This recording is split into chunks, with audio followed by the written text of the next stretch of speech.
오늘은 뉴베리 수상작 중 감동과 교훈이 가득 담긴 책으로 초등학생과 중학생이 꼭 읽어야 하는 필독서 한 권을 소개하겠습니다.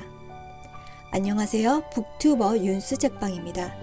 제 채널은 첫 페이지부터 마지막 페이지까지 제가 직접 읽은 책만 리뷰합니다. 오늘 소개할 책은 A Long Walk to Water이고요. 우리나라에서는 우물 파는 아이들로 번역서가 나와 있습니다. 저자는 린다 수박입니다. 개인적으로 정말 좋아해서 이 작가가 쓴 책이라면 무조건 믿고 읽는 작가로 제가 강추하는 작가입니다. 린다 수박의 경우는 일명 개념 작가라고나 할까요?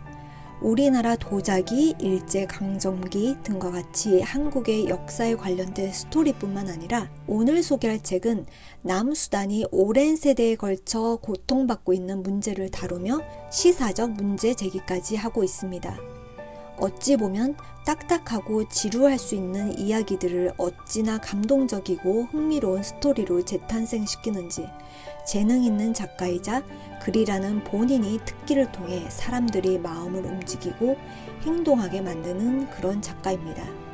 실제로 이 책의 마지막 부분의 작가의 말에 의하면 이 책이 출판되고 많은 단체, 개인들이 수단에 학교와 우물을 세우는 데 동참하기 시작했다고 합니다.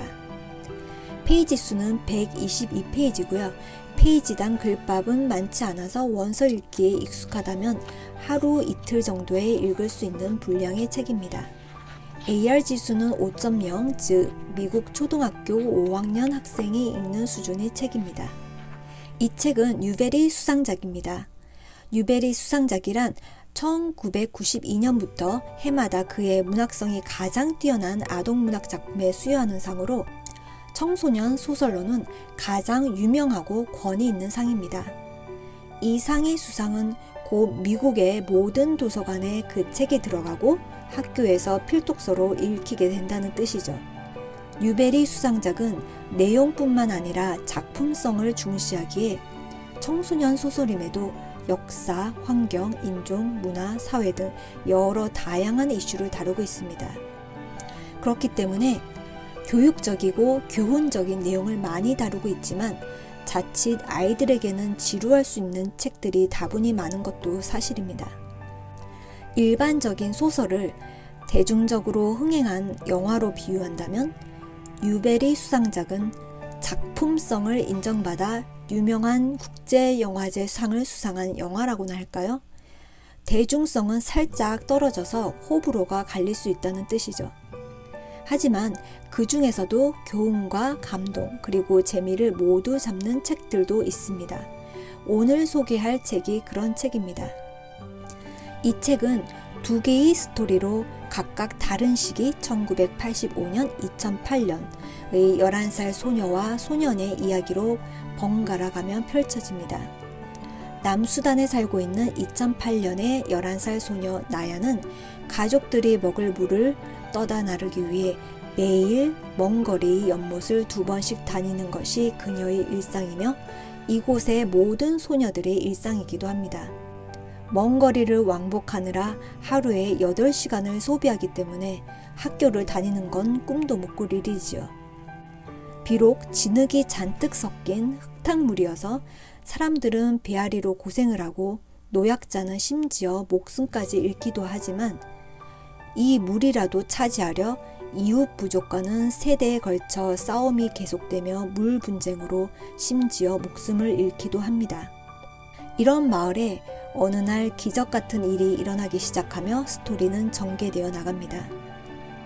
2008년 소녀의 스토리와 번갈아 나오는 1985년 11살 살바라는 소녀는 학교에서 수업 도중 갑자기 쏟아지는 총알 세례를 피해서 무작정 도망가기 시작하며 가족의 생사도 모른 채 난민 행렬에 합류하게 됩니다.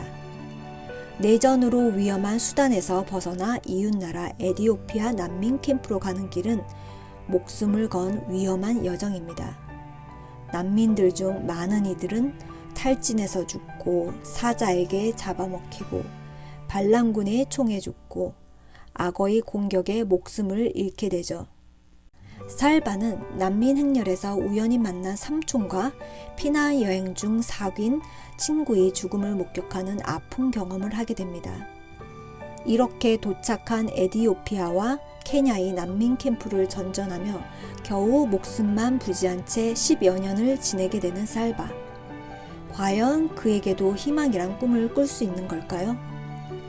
이렇게 전혀 개연성 없는 다른 시간대의 두 주인공의 스토리는 책의 마지막 부분쯤에 서로 연결되며 벅찬 감동으로 다가옵니다.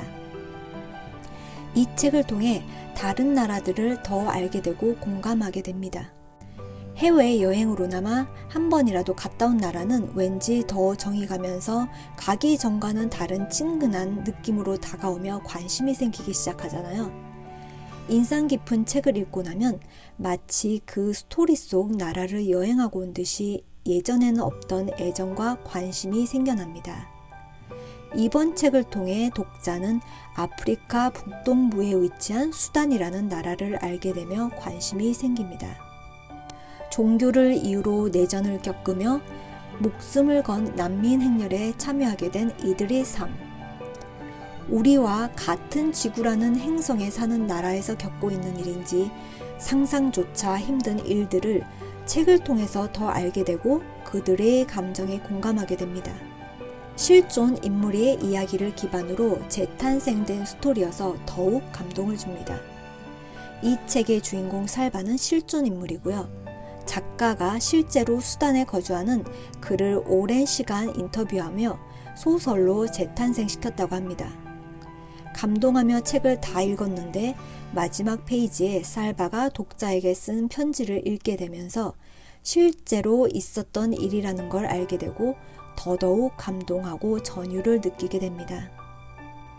미국 중학교 교재로 채택되었다고 하는데 우리나라에서도 꼭 필독서로 지정되었으면 하는 바람입니다. 살아남기 위해 하루에 8시간을 물을 떠다 나르며 사는 아이들. 살아남기 위해 목숨을 걸고 몇 달을 걸어서 다른 나라에 가야 하는 난민의 삶. 대체 어떻게 평생을 저렇게 살아갈까? 감히 상상하기도 힘든 삶이지만 희망과 인내로 버티어간다는 그들. 삶의 마지막 골목에 있는 것처럼 느껴질지라도 희망만 가질 수 있다면 그것이 삶의 의미와 이유가 될 수 있을 거란 생각이 드네요. 우리가 가진 고민과 삶의 무게도 힘이 듭니다. 하지만 살아남기 위해 매일 사투를 벌이는 이들을 보며 조금 더 내가 누리는 것과 좋은 면을 보며 감사하는 데 집중하자란 생각을 하게 만드는 책입니다. 이 책에서 살바가 도저히 걸어갈 힘이 없어 포기하려는 순간 바로 앞에 보이는 덤불, 거기까지만 힘을 내어 걸어라며 삼촌은 그를 다독여줍니다. 살다 보면 때로는 힘든 상황이 오기도 하죠. 이럴 때 조금씩 한 번에 한 걸음씩 너무 멀리 깊게 보며 좌절하고 절망하지 말고 오늘 하루에 집중하며 조금씩 앞으로 나아가다 보면 또 다시 일어서서 앞으로 성큼성큼 나아가는 그날이 또 온다는 것. 오늘도 책을 통해 삶의 지혜를 배워갑니다. 이 책은 초등학교 고학년부터 추천하고요. 저 같은 성인도 감동적으로 읽을 수 있는 책이니 아이와 함께 읽어보는 것도 좋을 것 같습니다. 뉴베리 수상자 A Long Walk to Water의 리뷰였습니다. 구독과 좋아요 꼭 눌러주세요. 저는 다음에 또 좋은 책으로 만나겠습니다. 윤수 책방이었습니다.